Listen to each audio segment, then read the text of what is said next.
top wide receiver out for Iowa game.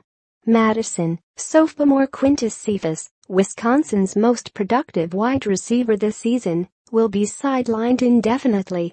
On Monday listed Cephus as out for the Iowa game this week. Cephus suffered a right leg injury in the Badgers' 45-17 victory at Indiana. Q is going to meet with a doctor today or tomorrow and see a little bit more, coach Paul Chryst said. Officials have not disclosed the specific injury Cephus suffered.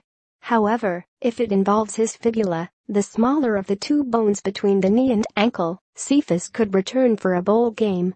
Badgers chat, Jeff Patrick's every Monday night rankings, losses by Ohio State, Penn State caused ripples notes, Badgers taking advantage of turnovers in Big Ten play. Wide receiver Robert Wheelwright suffered a broken fibula in the 8th game in 2015.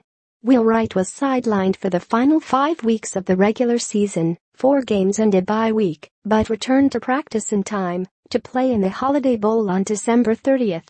If Cephus's injury involves the tibia, also known as the shin bone, he likely will miss the remainder of the season.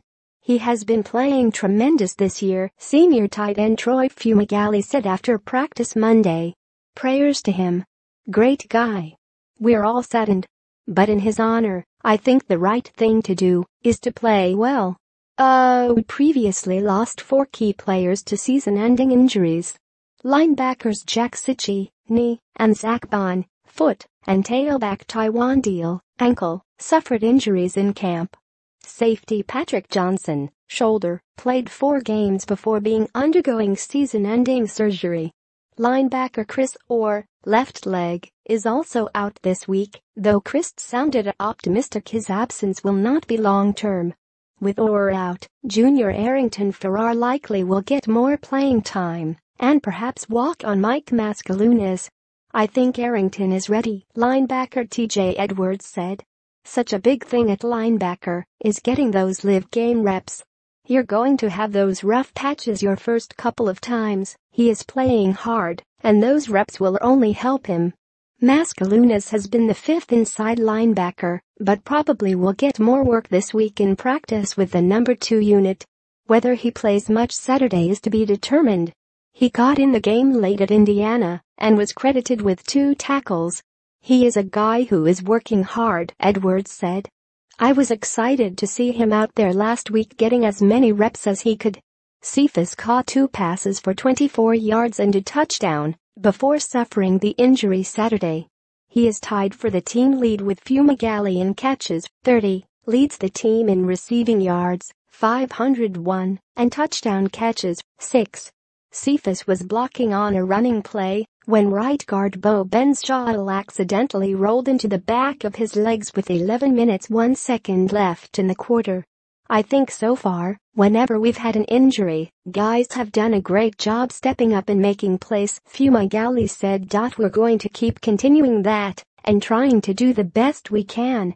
O's top 3 wide receivers are sophomore A.J. Taylor, 14 catches, 231 yards, 2 TDs.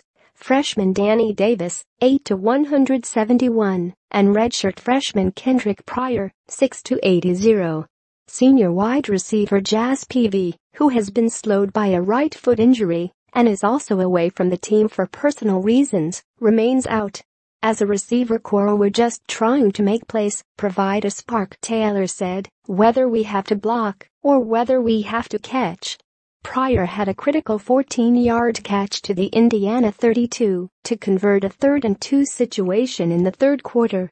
Freshman tailback Jonathan Taylor scored on a jet sweep on the next play to help out push its lead to 24-10. Quarterback Alex Hornibrook slid to his right to buy time for his receivers and fired a strike toward the sideline.